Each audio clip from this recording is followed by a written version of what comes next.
ঘটনা লিখছি। পড়াশোনার ব্যস্ততার কারণে আমি স্টুডিওতে যেতে পারছি না। যদি ঘটনা ভালো লাগে তাহলে প্লিজ ভূত এফএম শুনিয়ে দেবেন। ঘটনায় আসি। ঘটনা 1, 2013 সালের ঘটনা। দিন ঠিক মনে নেই। ঘটনাটি বগুড়া জেলার আদমজী উপজেলার। সেদিন এক আত্মীয়র বাচ্চা হওয়ার কথা। উনি আমার মায়ের চাচাতো বোন, অর্থাৎ আমার খালামণি ছিলেন। তখন আমি, আমার নানি, বাড়ির লোকজন গ্রামে ছিলাম। গ্রামের নাম পুশিন্দা সর্দার পাড়া। হঠাৎ খালামণির পেটে ব্যথা শুরু হওয়ায় তাকে আদমজির এক ক্লিনিকে ভর্তি করা হয়। ক্লিনিকের নাম সঠিক মনে নেই। তখন ছিল রাত 11টা। গ্রামে সাধারণত 8টা থেকে 9টা বাজা মানেই অনেক রাত। যদিও আদমজি এবং সেই রাস্তায় বাস, ট্রাক, সিএনজি সব চলত, কিন্তু সে রাতে আমরা কিছুই খুঁজে পাইনি। অনেক খোঁজাখুঁজির পর 2টা চার্জের ভ্যান পেলাম। প্রথম দফায় খালামণি আর তার মা, বোন, আমার খালু গেলেন 2টি ভ্যান নিয়ে। তারপর ভ্যানগুলো আমাদের নিতে আসে। আমাদের সাথে ছিল আমার মা, আমার মামা সহ আরো অনেক আত্মীয়। তারপর আমরা প্রায় রাত 12:30টায় পৌঁছাই। অনেক অপেক্ষা করার পর খবর পেলাম আমার খালামণির ছেলে সন্তান হয়েছে। ক্লিনিকে আমাদের থাকার জায়গা ছিল না, তাই সেই ভ্যান নিয়ে আমরা গ্রামে ফিরে আসি। সঙ্গে আমার মা, আমার নানি, আমার মামা, আমার নানা। মাঝপথে শিবপুর নামের একটা জায়গায় হঠাৎ কিছু করুণ আর্তনাদ এবং কিছু অট্টহাসি শুনতে পাই, এবং জায়গাটির নাম ছিল শিবপুর। করুণ আর্তনাদ শুনি। তখন রাত 3টা। আমরা সবাই অনেক ভয় পেয়ে গেলাম। আমার মায়ের কাছে একটা চাদর ছিল, সেটা নিয়ে আমরা আমাদের মাথা ঢেকে ফেলি। চাদরটা বড় ছিল বলে এক ভ্যানের সবার মাথা ঢাকা যাচ্ছিল না। অন্য ভ্যানেও কেউ ছিল না, এক ভ্যানেই সবাই যাচ্ছিলাম। কিছুক্ষণ পর আমার নানি সে এলাকায় একটা সত্য ঘটনা বলেন এইখানে এক ক্ষেতে এক মানুষকে গলা কেটে হত্যা করা হয়। এর মাঝে মাঝে এই রাস্তা দিয়ে ধারে নাকি তাকে দেখা যায়। আর অনেকেই যারা এই রাস্তা দিয়ে যান তারা তখন যাওয়ার সময় সেই ভদ্রলোক বা যার গলা কাটা হয়েছিল তার আর্তনাদ শুনতে পান। এমন সময় গরম লাগায় মাথা বের করে যা দেখলাম বলার মতো না। দেখলাম ভ্যানে একটা গলা কাটা মানুষ বসে আছে এবং ভ্যান চালক তার সামনে মৃত অবস্থায় পড়ে আছে। ভ্যান জানি না কিভাবে আপনা আপনি চলছিল। আমি সাথে কান্না শুরু করে দেই সাথে সাথে, এবং সবাই চাদর সরিয়ে বলে কি হয়েছে। আমি কথা না বলে কান্নার ছলে হাত দিয়ে সেই ভ্যানটির দিকে ইশারা করলাম। সবাই দেখে সেই ভ্যানের চালক সেখানে আশেপাশে নেই। এর পর দিন সকালে আমি আমার খালামণিকেও দেখতে যাইনি, কারণ আমরা যা দেখেছি তা আর কোনোদিন দেখতে চাই না। তবুও দিনের বেলা ছিল বলে সাহস করে দেখতে যাই। রাস্তায় দেখা যায় সেই ভ্যান সেখানেই আছে। তখন আমার নানা, আমার মামা বলে যে একটু দাঁড়াও, আমি দেখি সেই চালক আশেপাশে আছে কিনা। কিছু দূর গিয়ে দেখতে পান ভ্যান চালক গলা কাটা অবস্থায় পড়ে আছে এক ক্ষেতে। চালকটির বাড়ি আমাদের কাছে গ্রামেই ছিল বলে বাড়ির মানুষকে জানানো হয়। তারপর চালকের বাড়ির লোকজন এসে তাকে নিয়ে যান। কেউ যদি রাতে আদমদিঘি যান প্লিজ মাঝ রাতে যাবেন না, আর যেতে হলে সঙ্গে অন্তত 2-3 জনকে নিয়ে যাবেন। এবং ঘটনা 2, এটা ছিল মালয়েশিয়াবাসী আমার নানার কাছ থেকে শোনা। দিন তারিখ মনে নেই। কুয়ালালামপুরের কোন এক জায়গায় নানা চাকরি করতেন। সেটা ছিল বেসরকারি এক কোম্পানি।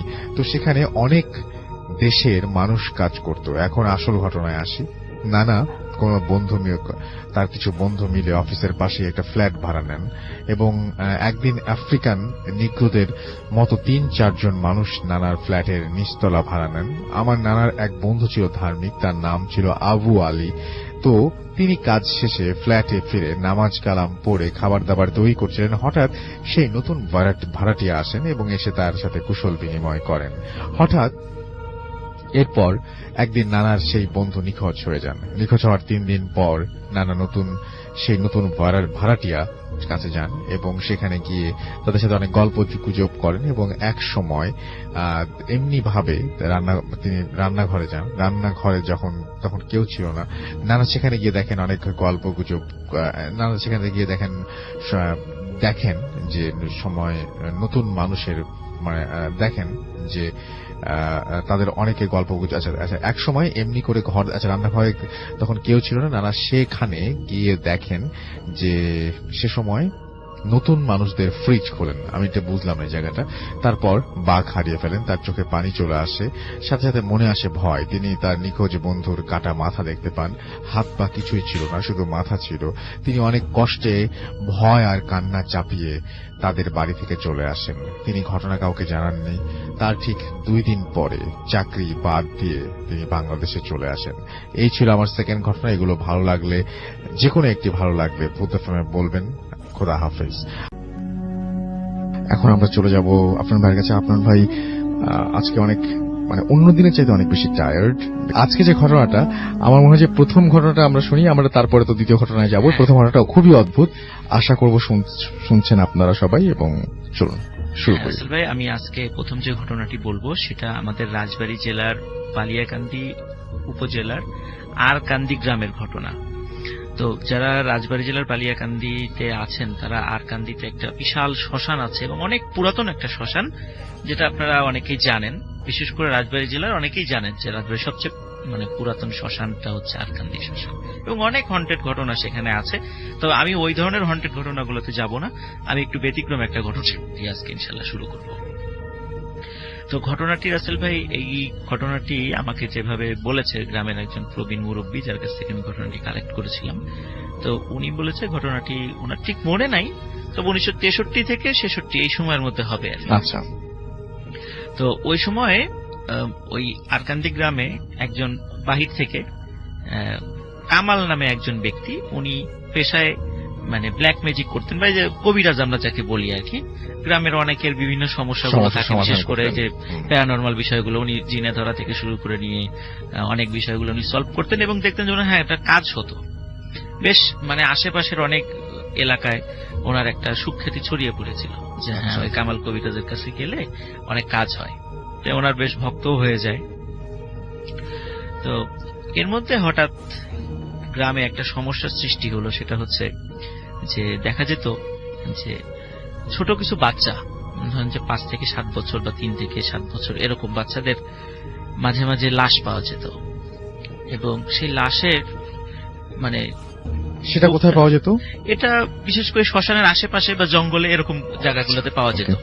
তো বাড়িতেই তারা থাকতো, কিভাবে যে বের হতো বা কিভাবে বের হয়ে যেত, এরা বাড়িতে বাবা মা কেউ কিছু বলতে পারতো না আর কি। ঘটনাটা রাতেই ঘটতো। আচ্ছা।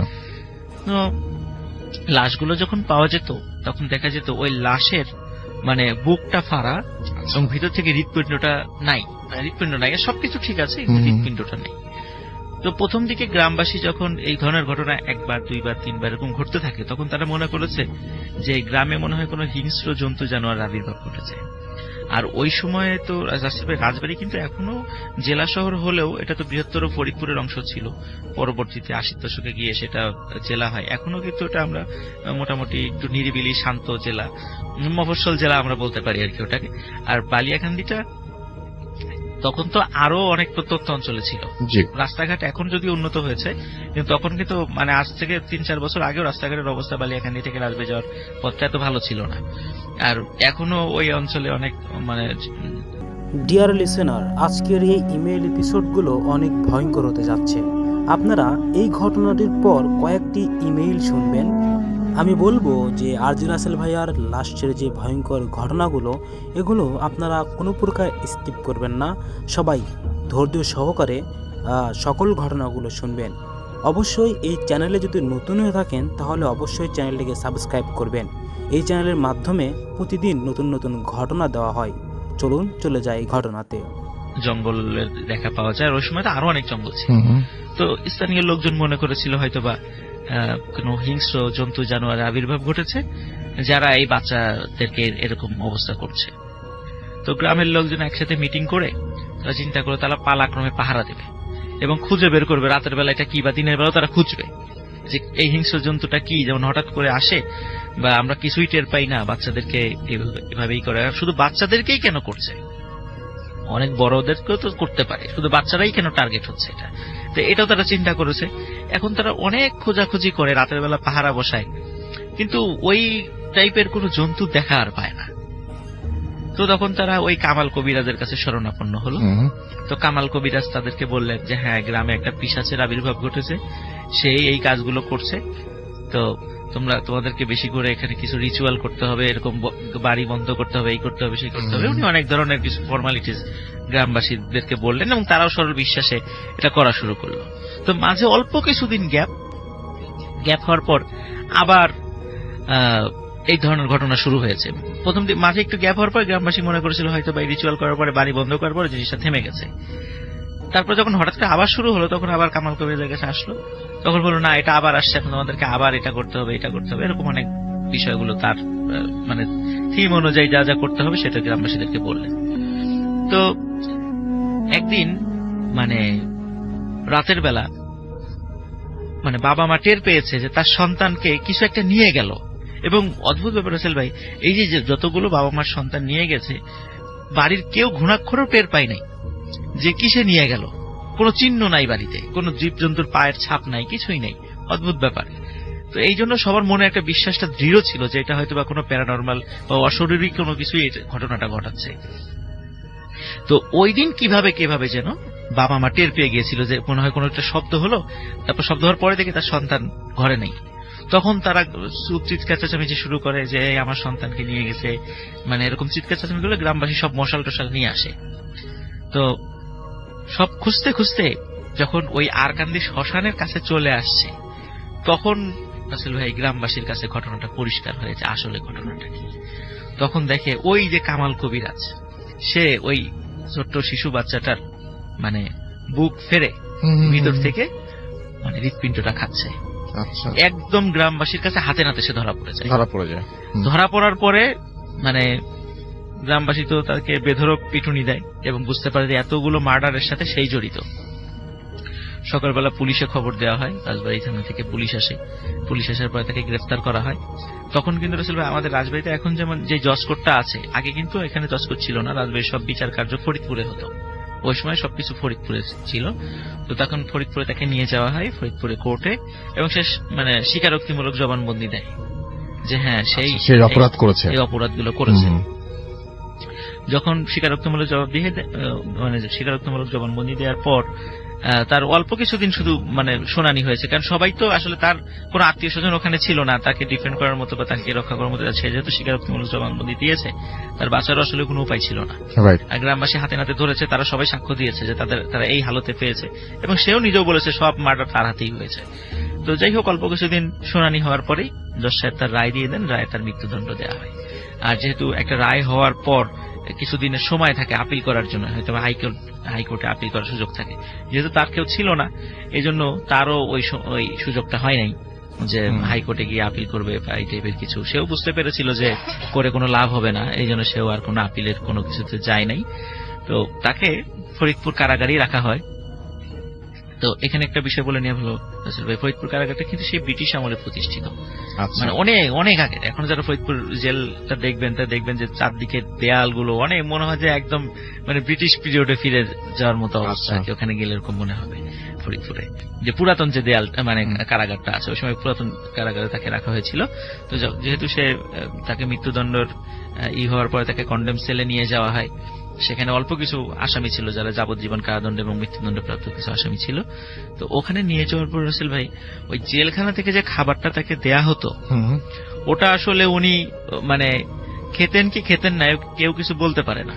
কারণ ওনাকে যখন খাবার দেয়া হতো উনি কোনো মানুষ ওনাকে কোনো কিছু খাওয়া দেখেনি, এবং যখন পরবর্তী খাবারের সময় হতো তখন দেখা যেত আগের যে খাবারটা সেটা ওরকমই আছে।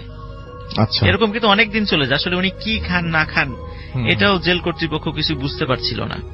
দিনে দিনে উনি আবার অসুস্থ হয়ে পড়ছিলেন কামাল কবিরাজ।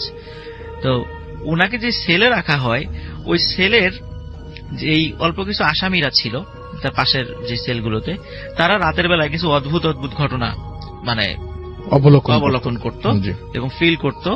তার ভিতরে কিছু বিষয় আমি বলি রাসেল ভাই। সেখানে ওই সময় আসলে এই ঘটনাটা আমরা জানতে পেরেছিলাম ওই সময়ে রাজবাড়ী জেলার একজন জেল পুলিশ মানে সদ্য জয়েন করেছে আর কি। তো উনি যদি এখন মারা গেছেন, তো উনি যখন পরবর্তীতে ওই কামাল কবিরাজের ঘটনা যখন উনি সবাইকে বলেন, ওই উনার বলার মাধ্যম দিয়ে ওই জেলের ভিতরকার ঘটনাগুলো মানে বাইরের লোকজন জানতে পারে। তার আগে কিন্তু আমরা এগুলা কিছুই জানতাম না। সেই বিষয়গুলো এখন বলবো। তো ওখানে লোক মানে ওখানে যে কন্ডেম সেলে যারা ছিল বা ওই আশেপাশে কয়েকটা সেলে যারা ছিল, তখন তারা রাতের বেলা দেখতো যে একদম একটা কালো ছায়া মূর্তি, এবং সেই কালো মূর্তিটা যে ছায়া, যেমন আমরা যেরকম আমাদের ছায়া দেখি বিষয়টা এরকম ছায়া না, এই ছায়াটা হলো ওই যে ঘন ধোয়া যদি একত্রিত হয়ে মানে ঘনীভূত হয়ে মানে মেঘের মতো, কালো মেঘের মতো একটা মানে মানুষের শেপ ধারণ করে, ঠিক ওই রকম একটা শেপ ওই জেলখানার ভিতর দিয়ে করিডোর দিয়ে হেঁটে বেড়াতো। এই দৃশ্য দেখে তো সবাই দেখতো, ওটা দেখার পরে চিৎকার চেঁচামেচি করতো। যখন জেল পুলিশরা আসতো, আসার পরে কি হয়েছে বলে যে এরকম দেখেছি। এখন তারপরে ওনারা কিছু দেখতো না, তো ধমক দিয়ে চুপ করাই দিত যে তোমাদের ইচ্ছা করে এরকম রাতের বেলা আমাদের দুষ্টামি করতেছো, আমাদেরকে বিরক্ত করার জন্য। তো একবার কি হয়েছিল ভাই, ওই ওখানে সবাই আগুন আগুন বলে চিৎকার করে ওঠে ইসের মধ্যে, মানে জেলখানার মধ্যে।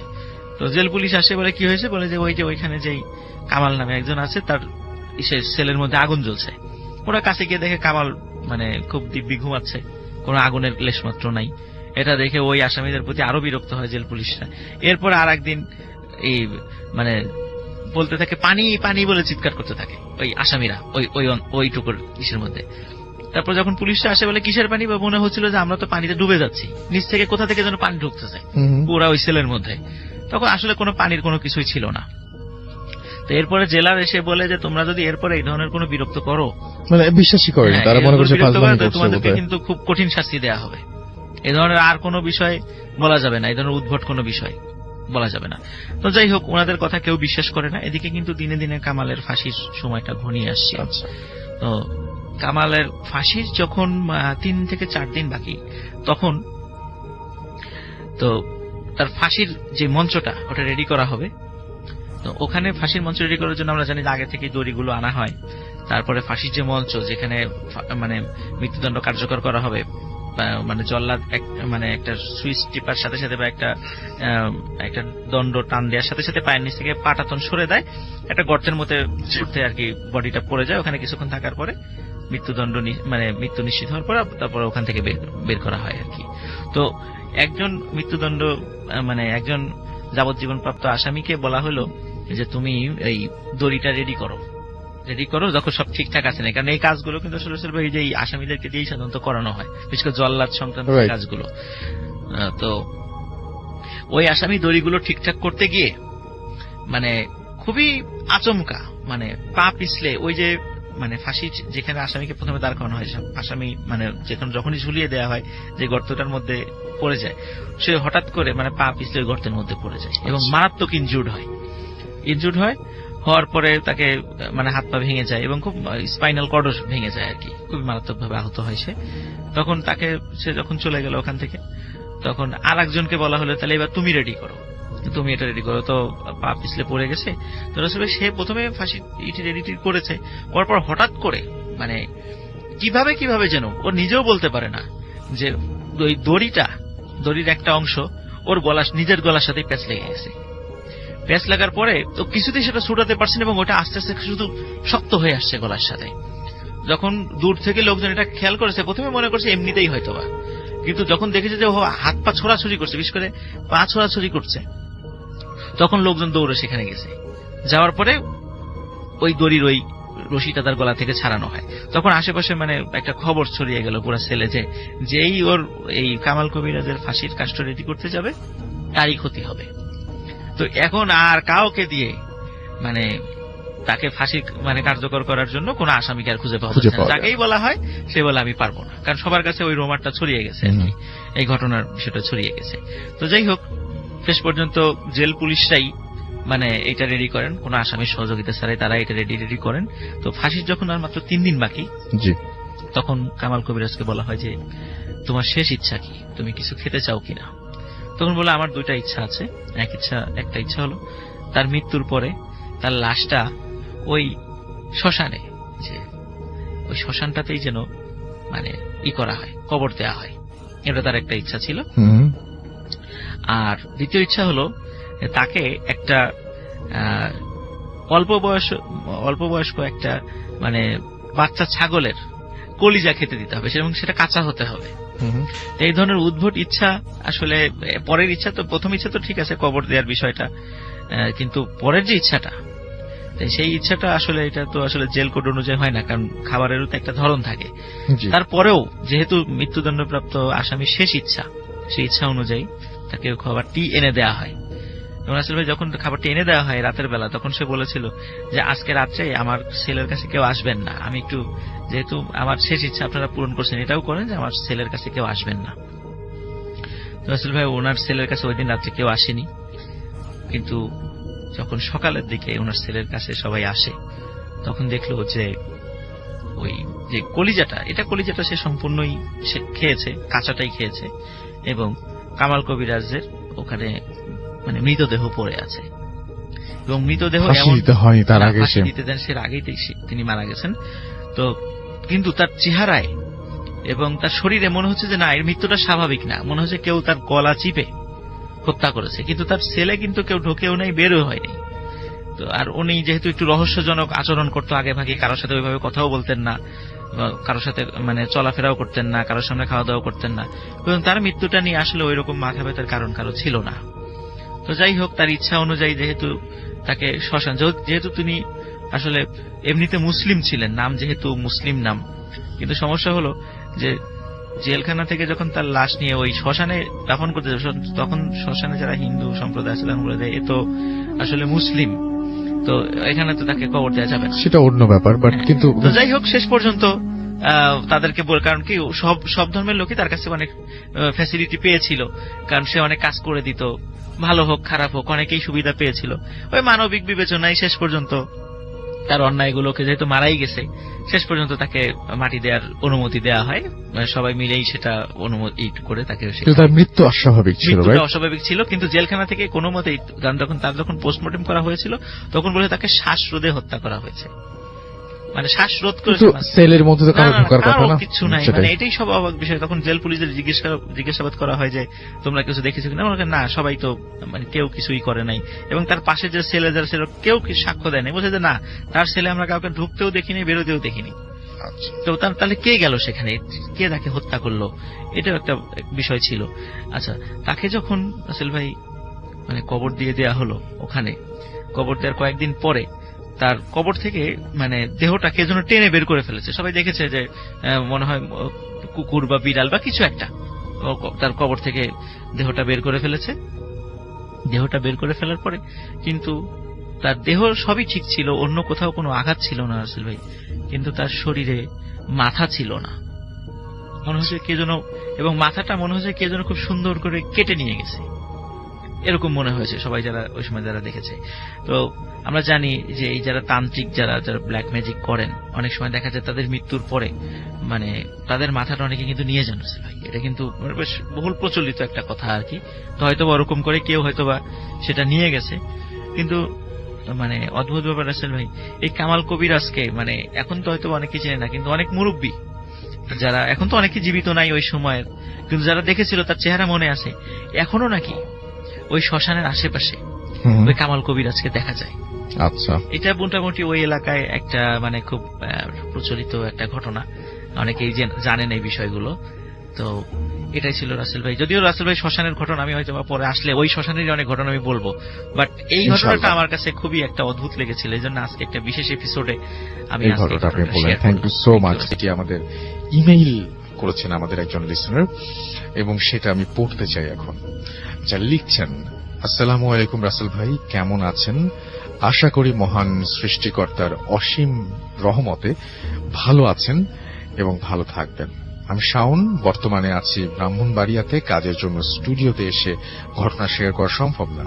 আপনি যদি আমার ঘটনাটি পড়ে শোনান তাহলে অনেক খুশি হব। আচ্ছা, কথা না বাড়িয়ে আমি আমার ঘটনাতে চলে যাচ্ছি। আমার ঘটনাটি আমার আব্বুর মৃত্যুকে কেন্দ্র করে। আমার আব্বু প্রায় 35 বছর বয়স, 35 বছর সৌদি আরবে কাজ করেছেন। 2011 সালের ডিসেম্বরে তিনি একেবারে চাকরি ছেড়ে দেশে চলে আসেন। আব্বু আসার পরপরই আব্বুর হার্টে ব্লক ধরা পড়ে। ডাক্তার ওনাকে ওপেন হার্ট সার্জারি করতে বলেন, এবং 2013 সালের জানুয়ারির 22 তারিখ ঢাকার একটি স্বনামধন্য হসপিটালে আব্বুর অপারেশন হয়। কারণবশত আমি হসপিটালের নাম বলছি না। অপারেশনের 12 দিন পর ডাক্তার আব্বুকে রিলিজ করে দেন। তারপর আমরা তখন নারায়ণগঞ্জে থাকতাম। আমি আব্বুকে অ্যাম্বুলেন্সে করে বাসায় নিয়ে আসি। সেদিন সন্ধ্যাবেলাতেই আব্বুর শরীর খারাপ হতে থাকে। আব্বুর শারীরিক অবস্থার উন্নতি হতে না দেখে আব্বুকে রাত 12টায় এবার অ্যাম্বুলেন্স যে হসপিটালে অপারেশন করা হয়েছিল সেখানে আবার নিয়ে আসি আমরা, এবং তার শারীরিক অবস্থা কোনোভাবেই ভালো হচ্ছিল না। এবং সেদিন সন্ধ্যাবেলাতে আব্বুর শরীর খারাপ হতে থাকে। আব্বুর শারীরিক অবস্থার উন্নতি না দেখে আমরা যখন নিয়ে আসলাম, রাত 12টায় যে হসপিটালে অপারেশন হয়েছিল সেখানে আবারও নিয়ে আসলাম। কর্তব্যরত ডাক্তার আব্বুকে সিসিইউতে ভর্তি করতে বলেন এবং আইসিইউতে ভর্তি করতে বলেন, এবং ডাক্তার আমাকে কিছু ঔষধের নাম লিখে একটি কাগজ ধরিয়ে দিয়ে বললেন যে ওষুধগুলো আনতে হবে। আমি আমার ফুফাতো ভাই, আম্মু আর ছোট বোনকে আব্বুর আইসিইউর বাইরে বসতে বলে দ্রুত ফার্মেসির উদ্দেশ্যে বের হয়ে যাই। রাত প্রায় 1:15 বাজছিল তখন। আব্বুকে রাখা হয়েছিল 7ম তলায়, আর হসপিটালের নিচের তলায় ছিল ফার্মেসি। রাত বেশি হওয়ায় লিফট বন্ধ ছিল, তাই দ্রুত পায়ে সিঁড়ি দিয়ে নিচে নামি। ফার্মেসির সামনে এসে দেখি ভেতরে 2জন লোক আছে, তবে তারা দুজনেই ঘুমোচ্ছে। তাদের ডাক দিতে হবে। এমন সময় আমার কাঁধে একটা স্পর্শ অনুভব করলাম। পেছনে ফিরতেই দেখলাম আমার আব্বু উজ্জ্বল সাদা রঙের পাঞ্জাবি পরে দাঁড়িয়ে আছেন। বিল্ডিং এর ওপরে দিকে আঙুল দেখিয়ে আব্বু ইশারা করে বললেন, তোমার মা বোনকে গিয়ে সামলাও। আমি ঘটনার আকস্মিকতায় হকচকিয়ে গিয়েছিলাম। আব্বুকে কিছু বলতে যাব, ঠিক তখনই আমার পকেটের মোবাইলটা বেজে উঠল। আমার ফুফাতো ভাই ফোন করেছে। ফোন হাতে নিয়ে দেখি আমার সামনে কেউ নেই। আমি আর কিছু ভাবতে পারি না। ফোন রিসিভ করতেই আমার ফুফাতো ভাই আমায় বলল, ভাই ওষুধ লাগবে না, ওপরে আসো। আমি দ্রুত সিঁড়ি বেয়ে উঠতে থাকি ওপরে উঠতে সিঁড়ি থেকে আমার বোনের মায়ের কান্নার শব্দ শুনতে পাচ্ছিলাম।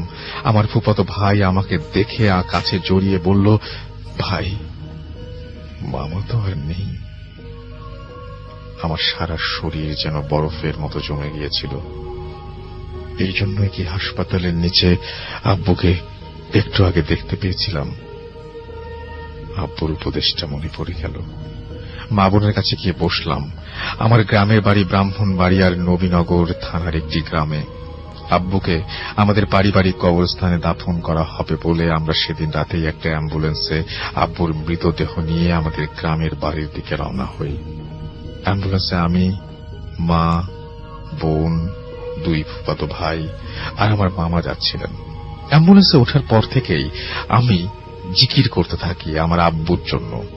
অ্যাম্বুলেন্সের সাইনবোর্ড এলাকার কাছাকাছি আসতেই আমার মোবাইলে আমার ছোট কাকার ফোন আসে। আমি ফোন রিসিভ করতেই অ্যাম্বুলেন্স থেমে গেল। কি হয়েছে জানতে চাইলে ড্রাইভার বলল তার নাকি গাড়ির পেছনের দিকের 2টো চাকাই নষ্ট হয়ে গেছে। অগত্যা অন্য একটি অ্যাম্বুলেন্সে ফোন করে আনা হলো। আমার আব্বুর মৃতদেহ সেই অ্যাম্বুলেন্সে নিয়ে আবার রওনা হলাম। ভোর প্রায় 5টার দিকে অ্যাম্বুলেন্স 2500 এলাকায় আসলে আমার মোবাইল ফোন আসে আমার ফুপুর। সেই ফোন রিসিভ করার সাথে সাথে গাড়ি থেমে যায়। এবারেও অ্যাম্বুলেন্স ড্রাইভার বলে তার গাড়ির একটি চাকা পাংচার হয়ে গেছে, সেটি বদলাতে হবে। যাই হোক, এরপর আর কোনো সমস্যা হয় না। সকাল 8:30টায় আমাদের গ্রামের বাড়িতে আমরা পৌঁছে যাই। পৌঁছানোর পর সেখানে মুরব্বীরা সিদ্ধান্ত নেন যে সকাল 10টায় আব্বুর নামাজে জানাজা অনুষ্ঠিত হবে। সেই অনুযায়ী আমাদের গ্রামের মাদ্রাসা, মসজিদের আব্বুর শোক সংবাদ সহ মাইকিং করে দেয়া হয়। আমাদের মাদ্রাসা মাঠটি বেশ বড়। সেখানে একসাথে কম করে 5-6 হাজার মানুষ ঈদের জামাতে অংশগ্রহণ করতে পারেন।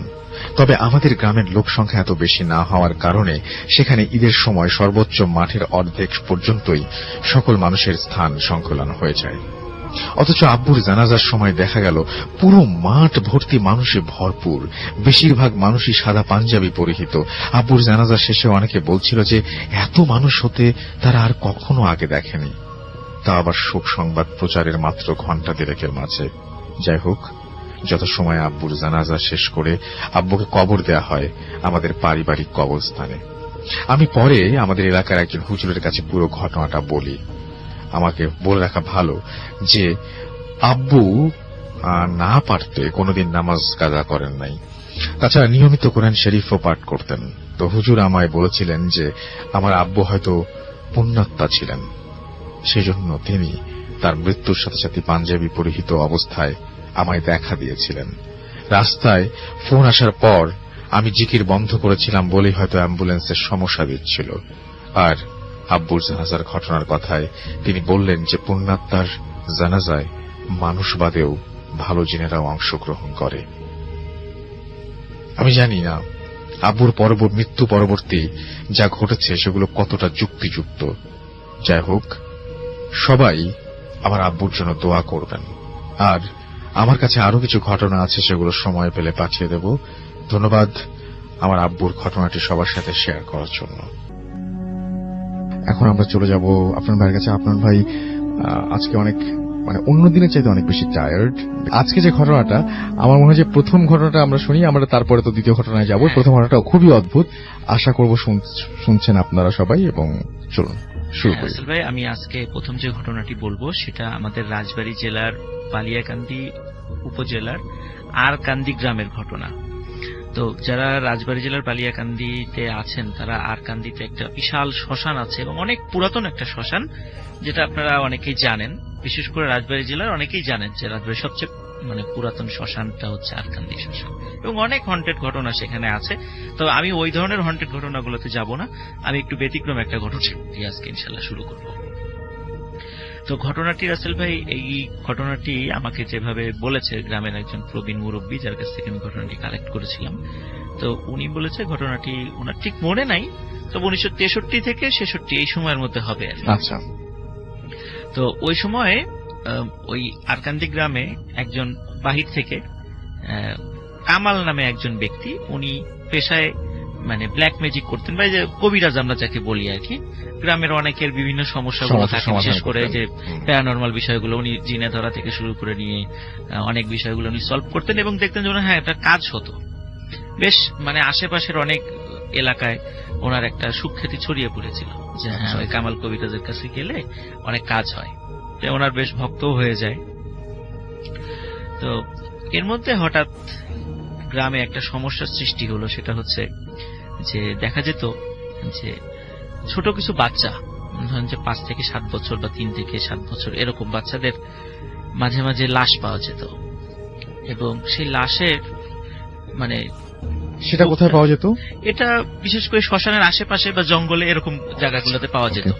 তো বাড়িতেই তারা থাকতো, কিভাবে যে বের হতো বা কিভাবে বের হয়ে যেত, এরা বাড়িতে বাবা মা কেউ কিছু বলতে পারতো না আর কি। ঘটনাটা রাতেই ঘটতো। আচ্ছা। তো লাশগুলো যখন পাওয়া যেত তখন দেখা যেত ওই লাশের বুকটা ফাড়া এবং ভিতর থেকে হৃৎপিণ্ডটা নাই, সবকিছু ঠিক আছে, হৃৎপিণ্ডটা নেই। তো প্রথম দিকে গ্রামবাসী যখন এই ধরনের ঘটনা 1 বার 2 বার 3 বার এরকম ঘটতে থাকে, তখন তারা মনে করেছে যে গ্রামে মনে হয় কোনো হিংস্র জন্তু জানোয়ার আবির্ভাব ঘটেছে। আর ওই সময়ে তো রাজবাড়ী কিন্তু এখনো জেলা শহর হলেও এটা তো বৃহত্তর ফরিদপুরের অংশ ছিল, পরবর্তীতে 80 দশকে গিয়ে সেটা জেলা হয়। এখনো কিন্তু এটা আমরা মোটামুটি একটু নিরিবিলি শান্ত জেলা, মফস্বল জেলা আমরা বলতে পারি আর কি ওটাকে। আর বালিয়াকান্দিটা তখন তো আরো অনেক প্রত্যন্ত অঞ্চলে ছিল। রাস্তাঘাট এখন যদি উন্নত হয়েছে, কিন্তু তখন কিন্তু আজ থেকে 3-4 বছর আগেও রাস্তাঘাটের অবস্থা বালিয়াকান্দি থেকে রাজবাড়ী যাওয়ার পথটা এত ভালো ছিল না। আর এখনো ওই অঞ্চলে অনেক প্রিয় লিসেনার, এই এপিসোডে শুনতে পাবেন কামাল মিয়ার ব্ল্যাক ম্যাজিক সহ আরো অনেক ঘটনা, যা শুধুমাত্র বাছাইকৃত ভয়ানক ঘটনা। আপনারা যারা প্রতিনিয়ত এই ধরনের বাছাই করা ভয়ানক ঘটনা শুনতে চান, তারা অবশ্যই এই চ্যানেলটি সাবস্ক্রাইব করে নেবেন, কেননা এই চ্যানেলের মধ্যে প্রতিনিয়ত রাত 10টা বাজে সব থেকে বাছাই করা ভয়ানক ঘটনাগুলো পাবলিশ করা হয়। তাহলে চলুন এই ভিডিওর মধ্যে একটি লাইক দিয়ে আমরা প্রত্যেকটা ঘটনা শেষ পর্যন্ত শুনে আসি। জঙ্গলের দেখা পাওয়া যায়, ওই সময় তো আরো অনেক জঙ্গল ছিল। তো স্থানীয় লোকজন মনে করেছিল হয়তোবা কোন হিংস্র জন্তু জানোয়ারের আবির্ভাব ঘটেছে, যারা এই বাচ্চাদেরকে এরকম অবস্থা করছে। তো গ্রামের লোকজন একসাথে মিটিং করে তারা চিন্তা করে তারা পালাক্রমে পাহারা দেবে এবং খুঁজে বের করবে রাতের বেলা এটা কি, বা দিনের বেলাও তারা খুঁজবে যে এই হিংস্র জন্তুটা কি, যেমন হঠাৎ করে আসে বা আমরা কিছুই টের পাই না, বাচ্চাদেরকে এভাবেই করে। শুধু বাচ্চাদেরকেই কেন করছে, অনেক বড়দেরকেও তো করতে পারে, শুধু বাচ্চারাই কেন টার্গেট হচ্ছে এটা। তো এটাও তারা চিন্তা করেছে। এখন তারা অনেক খোঁজাখুঁজি করে, রাতের বেলা পাহারা বসায়, কিন্তু ওই টাইপের কোনো জন্তু দেখা আর পায় না। তো তখন তারা ওই কামাল কবিরাজের কাছে শরণাপন্ন হলো। তো কামাল কবিরাজ তাদেরকে বললেন যে হ্যাঁ, গ্রামে একটা পিশাচের আবির্ভাব ঘটেছে, সেই এই কাজগুলো করছে, তো তোমাদেরকে বেশি করে এখানে কিছু রিচুয়াল করতে হবে, এরকম বাড়ি বন্ধ করতে হবে, এই করতে হবে, সেই করতে হবে। উনি অনেক ধরনের কিছু ফর্মালিটিস গ্রামবাসীদেরকে বললেন এবং তারাও সরল বিশ্বাসে এটা করা শুরু করলো। তো মাঝে অল্প কিছুদিন গ্যাপ হওয়ার পর আবার এই ধরনের ঘটনা শুরু হয়েছে। প্রথম মাঝে একটু গ্যাপ হওয়ার পর গ্রামবাসী মনে করেছিল হয়তো বা রিচুয়াল করার পরে, বাড়ি বন্ধ করার পরে জিনিসটা থেমে গেছে।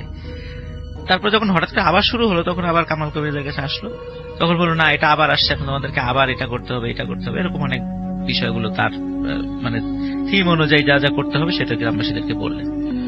তো একদিন মানে রাতের বেলা মানে বাবা মা টের পেয়েছে যে তার সন্তানকে কিছু একটা নিয়ে গেল। এবং অদ্ভুত ব্যাপার রাসেল ভাই, এই যে যতগুলো বাবা মার সন্তান নিয়ে গেছে, বাড়ির কেউ ঘুণাক্ষরও টের পায় নাই যে কিসে নিয়ে গেল। কোনো চিহ্ন নাই বাড়িতে, কোনো জীবজন্তুর পায়ের ছাপ নাই, কিছুই নাই। অদ্ভুত ব্যাপার। তো এই জন্য সবার মনে একটা বিশ্বাসটা দৃঢ় ছিল যে এটা হয়তো বা কোনো প্যারানর্মাল বা অশরীরী কোনো কিছুই ঘটনাটা ঘটাচ্ছে। তো ওই দিন কিভাবে যেন বাবা মা টের পেয়ে গিয়েছিল যে মনে হয় কোনো একটা শব্দ হলো, তারপর শব্দ হওয়ার পরে দেখে তার সন্তান ঘরে নেই। তখন তারা চিৎকার চেঁচামেচি শুরু করে যে আমার সন্তানকে নিয়ে গেছে, মানে এরকম চিৎকার চেঁচামেচি করলে গ্রামবাসী সব মশাল টশাল নিয়ে আসে। তো সব খুঁজতে খুঁজতে যখন ওই আরকান্দি শ্মশানের কাছে চলে আসছে, তখন রাসেল ভাই গ্রামবাসীর কাছে ঘটনাটা পরিষ্কার হয়েছে আসলে ঘটনাটা কি। তখন দেখে ওই যে কামাল কবিরাজ, সে ওই ছোট্ট শিশু বাচ্চাটার মানে বুক ফেরে ভিতর থেকে মানে হৃৎপিণ্ডটা খাচ্ছে। একদম গ্রামবাসীর কাছে হাতে নাতে সে ধরা পড়ে যায়। ধরা পড়ার পরে মানে গ্রামবাসী তো তাকে বেধড়ক পিটুনি দেয় এবং বুঝতে পারে যে এতগুলো মার্ডারের সাথে সেই জড়িত। সকালবেলা পুলিশে খবর দেওয়া হয়, রাজবাড়ী থানা থেকে পুলিশ আসে। পুলিশ আসার পরে তাকে গ্রেফতার করা হয়। তখন কিন্তু রাসেল ভাই আমাদের রাজবাড়ীতে এখন যেমন যে জজ কোর্টটা আছে, আগে কিন্তু এখানে জজ কোর্ট ছিল না। রাজবাড়ীর সব বিচার কার্য ফরিদপুরে হতো, ওই সময় সবকিছু ফরিদপুরে ছিল। তো তখন ফরিদপুরে তাকে নিয়ে যাওয়া হয়, ফরিদপুরে কোর্টে, এবং সে মানে স্বীকারোক্তিমূলক জবানবন্দি দেয় যে হ্যাঁ সেই অপরাধ করেছে, এই অপরাধগুলো করেছে। যখন স্বীকারোক্তিমূলক জবানবন্দি দেওয়ার পর তার অল্প কিছুদিন শুধু মানে শুনানি হয়েছে, কারণ সবাই তো আসলে তার কোন আত্মীয় স্বজন ওখানে ছিল না তাকে ডিফেন্ড করার মতো বা তাকে রক্ষা করার মতো। সে যেহেতু স্বীকারোক্তিমূলক জবানবন্দি দিয়েছে, তার বাঁচারও আসলে কোনো উপায় ছিল না। আর গ্রামবাসী হাতে নাতে ধরেছে, তারা সবাই সাক্ষ্য দিয়েছে যে তারা এই হালতে পেয়েছে, এবং সেও নিজেও বলেছে সব মার্ডার তার হাতেই হয়েছে। তো যাই হোক, অল্প কিছুদিন শুনানি হওয়ার পরেই জজ সাহেব তার রায় দিয়ে দেন, রায় তার মৃত্যুদণ্ড দেওয়া হয়। আর যেহেতু একটা রায় হওয়ার পর কিছুদিনের সময় থাকে আপিল করার জন্য, হয়তো হাইকোর্টে আপিল করার সুযোগ থাকে, যেহেতু তার কেউ ছিল না এই জন্য তারও ওই সুযোগটা হয় নাই যে হাইকোর্টে গিয়ে আপিল করবে বা এই টাইপের কিছু। সেও বুঝতে পেরেছিল যে করে কোনো লাভ হবে না, এই জন্য সেও আর কোনো আপিলের কোনো কিছুতে যায় নাই। তো তাকে ফরিদপুর কারাগারেই রাখা হয়। তো এখানে একটা বিষয় বলে নেওয়া হলো রাসেল ভাই, ফরিদপুর কারাগারটা কিন্তু সেই ব্রিটিশ আমলে প্রতিষ্ঠিত, মানে অনেক আগে। এখন যারা ফরিদপুর জেলটা দেখবেন তা দেখবেন যে চারদিকে দেয়ালগুলো অনেক মনে হয় যে একদম মানে ব্রিটিশ পিরিয়ডে ফিরে যাওয়ার মতো অবস্থা। ওখানে গেলে এরকম মনে হবে ফরিদপুরে যে পুরাতন যে দেয়াল মানে কারাগারটা আছে, ওই সময় পুরাতন কারাগারে তাকে রাখা হয়েছিল। তো যেহেতু তাকে মৃত্যুদণ্ডের হওয়ার পরে তাকে কন্ডেম সেলে নিয়ে যাওয়া হয়। সেখানে অল্প কিছু আসামি ছিল যারা যাবজ্জীবন কারাদণ্ড এবং মৃত্যুদণ্ড প্রাপ্ত কিছু আসামি ছিল। তো ওখানে নিয়ে যাওয়ার পর রাসেল ভাই ওই জেলখানা থেকে যে খাবারটা তাকে দেয়া হতো, ওটা আসলে উনি মানে খেতেন কি খেতেন না কেউ কিছু বলতে পারে না। কারণ ওনাকে যখন খাবার দেয়া হতো উনি কোনো মানুষ ওনাকে কোনো কিছু খাওয়া দেখেনি, এবং যখন পরবর্তী খাবারের সময় হতো তখন দেখা যেত আগের যে খাবারটা সেটা ওরকমই আছে। এরকম কিন্তু অনেকদিন চলে যায়। আসলে উনি কি খান না খান এটাও জেল কর্তৃপক্ষ কিছু বুঝতে পারছিল না। দিনে দিনে উনি আবার অসুস্থ হয়ে পড়ছিলেন কামাল কবিরাজ। তো ওনাকে যে সেলে রাখা হয়, ওই সেলের যেই অল্প কিছু আসামিরা ছিল তার পাশের যে সেলগুলোতে, তারা রাতের বেলায় কিছু অদ্ভুত ঘটনা মানে অবলোকন করত এবং ফিল করত। তার ভিতরে কিছু বিষয় আমি বলি রাসেল ভাই। সেখানে ওই সময় আসলে এই ঘটনাটা আমরা জানতে পেরেছিলাম ওই সময়ে রাজবাড়ী জেলার একজন জেল পুলিশ মানে সদ্য জয়েন করেছে আর কি। তো উনি যদি এখন মারা গেছেন, তো উনি যখন পরবর্তীতে ওই কামাল কবিরাজের ঘটনা যখন উনি সবাইকে বলেন, ওই উনার বলার মাধ্যম দিয়ে ওই জেলের ভিতরকার ঘটনাগুলো মানে বাইরের লোকজন জানতে পারে। তার আগে কিন্তু আমরা এগুলা কিছুই জানতাম না, সেই বিষয়গুলো এখন বলবো।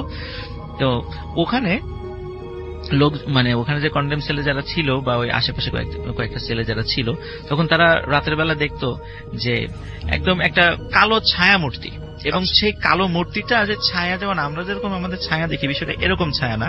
এই ছায়াটা হলো ওই যে ঘন ধোয়া যদি একত্রিত হয়ে মানে ঘনীভূত হয়ে মানে মেঘের মতো, কালো মেঘের মতো একটা মানে মানুষের শেপ ধারণ করে, ঠিক ওই রকম একটা শেপ ওই জেলখানার ভিতর দিয়ে করিডোর দিয়ে হেঁটে বেড়াতো।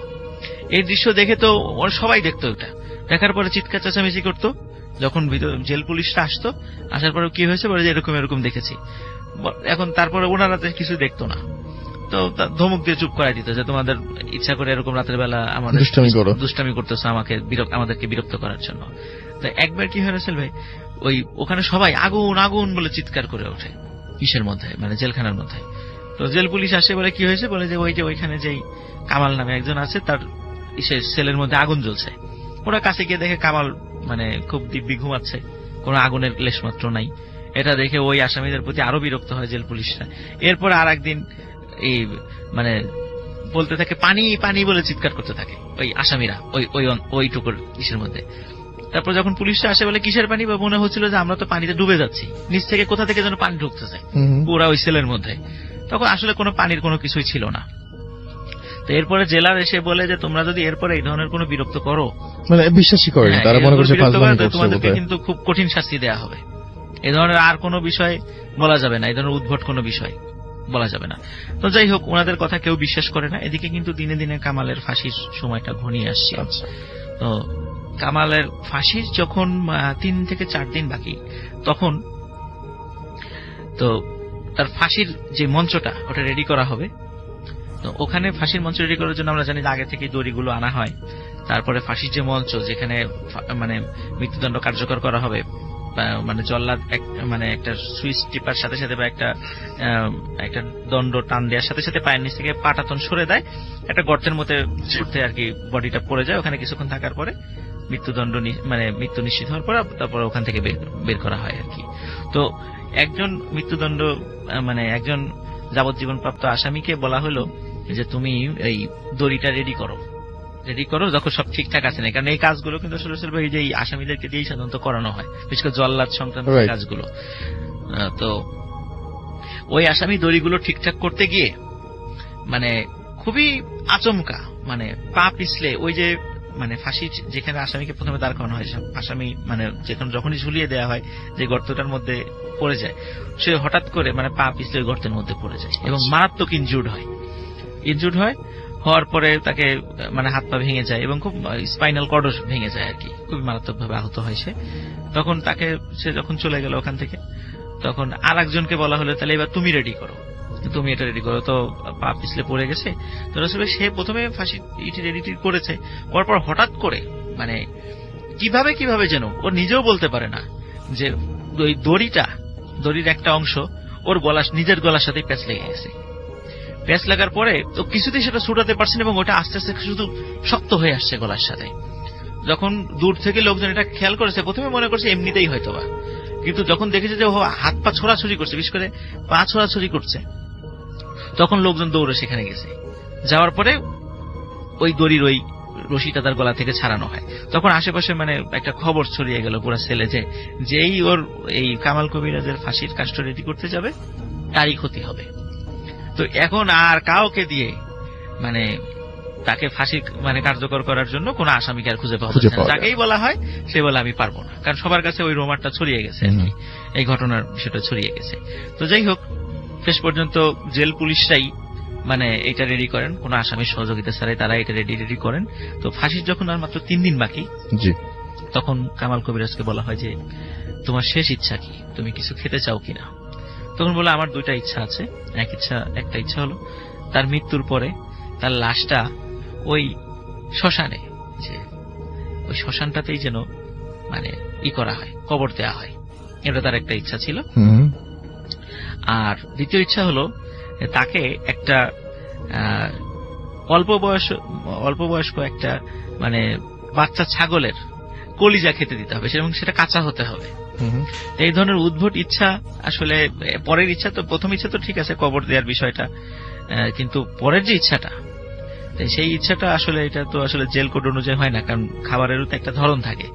তারপরেও যেহেতু মৃত্যুদণ্ডপ্রাপ্ত আসামির শেষ ইচ্ছা, সেই ইচ্ছা অনুযায়ী তাকে খাবারটি এনে দেওয়া হয়। এবং রাসেল ভাই যখন খাবারটি এনে দেওয়া হয় রাতের বেলা, তখন সে বলেছিল যে আজকে রাত্রে আমার ছেলের কাছে কেউ আসবেন না, আমি একটু, যেহেতু আমার শেষ ইচ্ছা আপনারা পূরণ করছেন, এটাও করেন যে আমার ছেলের কাছে কেউ আসবেন না। তো রাসেল ভাই ওনার ছেলের কাছে ওই দিন রাত্রে কেউ আসেনি, কিন্তু যখন সকালের দিকে ওনার ছেলের কাছে সবাই আসে, তখন দেখলো যে ওই যে কলিজাটা সে সম্পূর্ণই সে খেয়েছে, কাঁচাটাই খেয়েছে, এবং কামাল কবিরাজের ওখানে মানে মৃতদেহ পড়ে আছে। এবং মৃতদেহ হয়নি তার আগে, দিতে দেন সে আগেই তিনি মারা গেছেন। তো কিন্তু তার চেহারায় এবং তার শরীরে মনে হচ্ছে যে না, এর মৃত্যুটা স্বাভাবিক না, মনে হচ্ছে কেউ তার গলা চিপে হত্যা করেছে। কিন্তু তার ছেলে কিন্তু কেউ ঢোকেও নাই, বেরও হয়নি। তো আর উনি যেহেতু একটু রহস্যজনক আচরণ করতো, আগে ভাগে কারোর সাথে ওইভাবে কথাও বলতেন না, কারোর সাথে মানে চলাফেরাও করতেন না, কারোর সামনে খাওয়া দাওয়া করতেন না, এবং তার মৃত্যুটা নিয়ে আসলে ওই রকম মাথা ব্যথার কারণ কারো ছিল না। তো যাই হোক, তার ইচ্ছা অনুযায়ী যেহেতু তাকে শ্মশান, যেহেতু তিনি আসলে এমনিতে মুসলিম ছিলেন, নাম যেহেতু মুসলিম নাম, কিন্তু সমস্যা হলো যে জেলখানা থেকে যখন তার লাশ নিয়ে ওই শ্মশানে দাফন করতে যাবে, তখন শ্মশানে যারা হিন্দু সম্প্রদায় ছিলেন বলে দেয় এ তো আসলে মুসলিম, তো এখানে তো তাকে কবর দেওয়া যাবে না, সেটা অন্য ব্যাপার। বাট কিন্তু যাই হোক, শেষ পর্যন্ত তাদেরকে বল, কারণ কি সব ধর্মের লোকই তার কাছে অনেক ফ্যাসিলিটি পেয়েছিল, কারণ সে অনেক কাজ করে দিত, ভালো হোক খারাপ হোক অনেকেই সুবিধা পেয়েছিল। ওই মানবিক বিবেচনায় শেষ পর্যন্ত তার অন্যায়গুলোকে যেহেতু মারাই গেছে, শেষ পর্যন্ত তাকে মাটি দেওয়ার অনুমতি দেওয়া হয়, সবাই মিলেই সেটা অনুমতি করে তাকে। তার মৃত্যু অস্বাভাবিক ছিল, অস্বাভাবিক ছিল, কিন্তু জেলখানা থেকে কোনো মতেই, কারণ যখন পোস্টমর্টম করা হয়েছিল তখন বলে তাকে শ্বাসরোধে হত্যা করা হয়েছে, মানে শ্বাসরোধ করে, সেলের মধ্যে তো কারো ঢোকার কথা না, কিছু নাই, মানে এটাই সব অবাক বিষয়। তখন জেল পুলিশের জিজ্ঞাসাবাদ করা হয় যে তোমরা কিছু দেখেছো কিনা, না সবাই তো মানে কেউ কিছুই করে নাই, এবং তার পাশে যে ছেলে যারা ছিল কেউ সাক্ষ্য দেয় নাই, বলছে যে না তার ছেলে আমরা কাউকে ঢুকতেও দেখিনি, বেরোতেও দেখিনি। তো তাহলে কে গেল সেখানে, কে তাকে হত্যা করলো, এটাও একটা বিষয় ছিল। আচ্ছা, তাকে যখন রাসেল ভাই মানে কবর দিয়ে দেওয়া হলো, ওখানে কবর দেওয়ার কয়েকদিন পরে তার কবর থেকে মানে দেহটা কে যেন টেনে বের করে ফেলেছে। সবাই দেখেছে যে মনে হয় কুকুর বা বিড়াল বা কিছু একটা তার কবর থেকে দেহটা বের করে ফেলেছে। দেহটা বের করে ফেলার পরে কিন্তু তার দেহ সবই ঠিক ছিল, অন্য কোথাও কোনো আঘাত ছিল না রাসেল ভাই, কিন্তু তার শরীরে মাথা ছিল না, মনে হচ্ছে কে যেন, এবং মাথাটা মনে হচ্ছে কে যেন খুব সুন্দর করে কেটে নিয়ে গেছে, এরকম মনে হয়েছে সবাই যারা ওই সময় যারা দেখেছে। তো আমরা জানি যে এই যারা তান্ত্রিক, যারা ব্ল্যাক ম্যাজিক করেন, অনেক সময় দেখা যায় তাদের মৃত্যুর পরে মানে তাদের মাথাটা অনেকে কিন্তু নিয়ে যান ভাই, এটা কিন্তু বেশ বহুল প্রচলিত একটা কথা আর কি। তো হয়তো ওরকম করে কেউ হয়তোবা সেটা নিয়ে গেছে, কিন্তু মানে অদ্ভুত ব্যাপার রাসেল ভাই, এই কামাল কবিরাজকে মানে এখন তো হয়তো অনেকে চেনে না, কিন্তু অনেক মুরব্বী যারা, এখন তো অনেকে জীবিত নাই ওই সময়ের, কিন্তু যারা দেখেছিল তার চেহারা মনে আছে, এখনো নাকি ওই শ্মশানের আশেপাশে ওই কামাল কবিরাজকে দেখা যায়। আচ্ছা, এটা মোটামুটি ওই এলাকায় একটা মানে খুব প্রচলিত একটা ঘটনা, অনেকেই জানেন এই বিষয়গুলো। তো এটাই ছিল রাসেল ভাই। যদিও রাসেল ভাই শ্মশানের ঘটনা আমি হয়তো পরে আসলে ওই শ্মশানের অনেক ঘটনা আমি বলবো, বাট এই ঘটনাটা আমার কাছে খুবই একটা অদ্ভুত লেগেছিল, এই জন্য আজকে একটা বিশেষ এপিসোডে আমি থ্যাংক ইউ সো মাচ আপনার ঘটনার জন্য, আপনাকে অনেক ধন্যবাদ। তো থ্যাংক ইউ ভেরি মাচ। আমরা একটা ছোট্ট অডিও ক্লিপে চলে যাচ্ছি। আজকের এই ইমেইল এপিসোডটি এতদূর পর্যন্ত। যারা আমাদের এই সম্পূর্ণ ঘটনা শুনেছেন তাদেরকে অসংখ্য অসংখ্য ধন্যবাদ, এবং যারা আমাদেরকে ঘটনা পাঠিয়েছেন তারা যদি এখন পর্যন্ত ঘটনা শুনে থাকেন তাহলে অবশ্যই জানাবেন, এবং আপনাদের পাঠানো ঘটনা কিন্তু এখন একটু পরে পড়া হবে। লিসেনার্স, আমরা চাই আপনারা আমাদেরকে নতুন নতুন ঘটনাগুলো দিন, আমরা সেই ঘটনাগুলো পড়ে আমরা আপনাদেরকে শোনাবো। লিসেনার্স, আমরা চাই প্রতিদিন সবার সাথে ঘটে যাওয়া ঘটনাগুলো আমাদের সাথে শেয়ার করুক। এমন কেউ নাই যে তাদের ঘটনা পড়া বাদ হয়েছে, যারা যারা ঘটনা দিয়েছে সবার ঘটনায় পড়া হয়েছে। কারণ আমাদের প্রথমেই লেখা আছে যে আপনারা ঘটনা পাঠালে প্রত্যেকটা বাছাই করা ঘটনার পরে আপনাদের ঘটনাটি পড়া হবে। এবং অনেকেই আজ রাসেল ভাইয়ার কাছে ঘটনা পাঠান, অনেকেই ঘটনা পাঠায়া আসলে ঘটনা প্রচারযোগ্য হয় না, কিন্তু আমার এখানে সবারটাই হয়। চলুন আজকে যে ভাই ঘটনাটি দিয়েছে সেই ঘটনাটি আপনাদেরকে পড়ে শোনাব। আসসালামু আলাইকুম। আজকে আমি যে ঘটনাটি বলবো এই ঘটনাটি অনেক ভয়ঙ্কর হতে যাচ্ছে।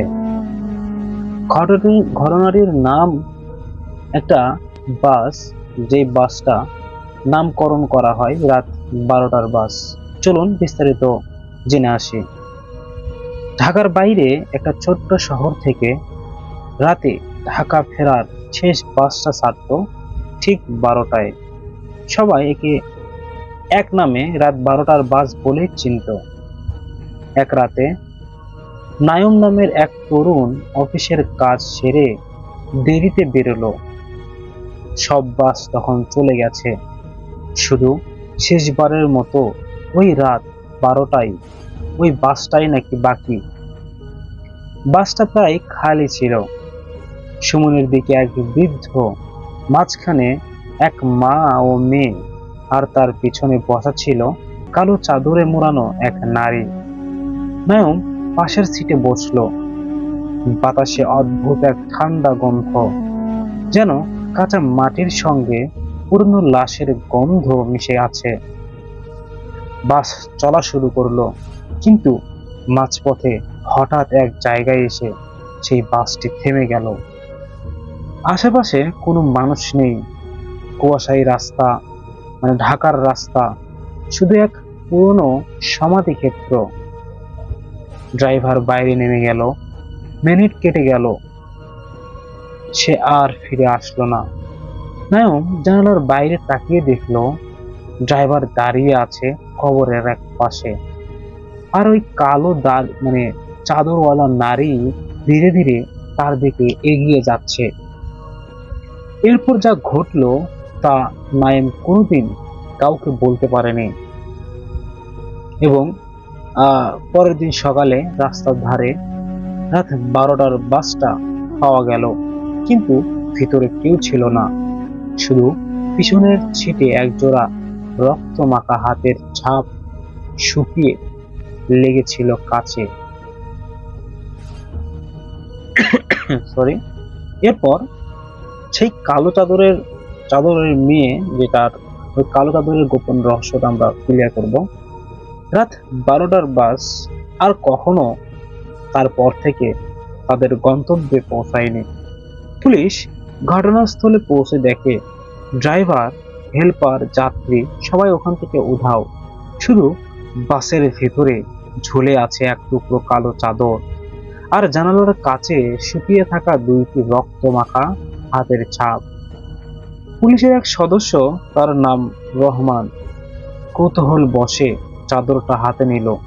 মুহূর্তেই ঠান্ডা এক হাওয়া বইল, আর দূরে শোনা গেল এক মৃদু এক হাসি। তুমি আমার চাদর ছুঁয়েছ। রহমান এবার ভয়ে চাদরটা ছুঁড়ে ফেলে দিল, কিন্তু ততক্ষণে তার দুই চোখ রক্তে লাল হয়ে গেছে। সেই দিন রাতে সে বাড়ি ফেরার পর পরিবারকে এই ঘটনাটি বলছিল। ওই চাদরের মালিক মানুষ নয়। তারপর পরের দিন সকালে তাকে পাওয়া গেল নিজের ঘরে ঝুলন্ত অবস্থায়, আর তার পায়ের নিচে পড়েছিল একটা কালো চাদর। তারপর থেকেই সে চাদরটাকে সেই হারিয়ে যায় এক অন্ধকারে। আর মাঝরাতে দূর থেকে শোনা যায় এক নারী কণ্ঠ, আমার চাদর ফিরিয়ে দে, না হলে আমি তোদের সবাইকে ছাড়ব না। এরপর পুলিশ রহস্যটা শেষ করার জন্য এলাকার একটা পুরনো মানুষদের খুঁজতে লাগলো। এক বৃদ্ধ বলল, ওই রাস্তার পাশে এক কবর আছে, সেখানে সমাধি দেওয়া হয়েছিল এক মহিলাকে, যার নাম জাহানারা বেগম। লোককথা আছে সে একসময় ছিল গ্রাম জুড়ে কুখ্যাত কালো জাদুকরী মেয়ে। ওর মৃত্যুর পরও কেউ তার দেহ ছুঁতে সাহস করেনি, কারণ যে ছুঁতো সেই পাগল হয়ে যেত। রহমান যেই কালো চাদর ছুঁয়েছিল সেটাই ছিল জাহানারা বেগমের কাফনের কাপড়। ওর আত্মা নাকি এখনো ঘুরে বেড়ায়। যে কেউ রাত 12টার পর ওই রাস্তা দিয়ে যায় সে চাদর আর ফেরত বা দিতে বাধ্য করা হয় তাকে। পরের সপ্তাহে এক নতুন ড্রাইভার সাহস করে ওই রাস্তায় আবার বাস চালায়। সব ঠিকঠাক চলছিল। হঠাৎ জানালার পাশে বসা এক মহিলা বলল, ভাই, এই চাদরটা পড়ে গিয়েছিল, এটা মনে হয় আপনার। ড্রাইভার ফিরে তাকালো, কিন্তু সামনে দেখে কেউ নেই। শুধু সিটে রাখা ছিল কালো চাদরটা, আর জানালার কাছে আবার সেই রক্তমাখা হাতের ছাপ। বাসটা আর কখনো কোনো দিন সেখানে দেখা যায়নি। লোকজন বলে, যখন রাত ঠিক 12টা বাজে দূরের হাওয়াতে দেখা যায় একটা বাস, তার হেডলাইট জ্বলে, আবার নেভে, আবার জ্বলে, আর বাসের ভিতরে থেকে চাদর মোড়ানো এক নারী চোখ ফাঁকা দৃষ্টিতে, ঠোঁটে রক্তের হাসি। এইভাবে ভয় দেখাতে শুরু করে সাধারণ মানুষদেরকে। তো তারপরে যে ঘটনাটি হয়েছে আসল ভাইয়া, এটা আর কি মানে তারা তুলে ধরতেছে, এমনভাবে তুলে ধরেছে যে এটা বলার মতো না। তারপরেও আমি শেষ অংশটা বলে দিচ্ছি যে ঘটনার এক পরে ঘুরতে থাকা গ্রামের মানুষ সে আতঙ্কের দিন কাটতে লাগলো। কেউ আর তার রাত 12টার পর রাস্তা বের হতো না। তখনই হাজির হলো এক তরুণ, যার নাম আরিফ। সে পড়াশোনা করত অপ্রকৃত ঘটনা নিয়ে, আর বিশ্বাস করত প্রত্যেক অভিশাপের পিছনে থাকে এক অসমাপ্ত কাহিনী। আর পুলিশের রেকর্ড ঘটে যেতে জানতে পারলে জাহানারা বেগমকে মানুষ কালো জাদুর অভিযোগ হিসেবে ডায়েরি করত। যাই হোক, এই ছিল ঘটনা। এই ঘটনাটি আমাদেরকে পাঠিয়েছিল আপনাদের মতো লিসেনার্স। যদি আপনারা ঘটনা পাঠাতে চান তাহলে অবশ্যই আমাদেরকে বা আমাদের সাথে যোগাযোগ করবেন। আমরা সর্বদাই আপনাদের ঘটনা শেয়ার করার জন্য প্রস্তুত, শুধু আপনারা পাঠাতে যতক্ষণ। যাই হোক, আজকের এই ঘটনাটা আজ পর্যন্ত। সবাই ভালো থাকবেন, সুস্থ থাকবেন। দেখা হচ্ছে নেক্সট ইমেইল এপিসোডে। আসসালামু আলাইকুম।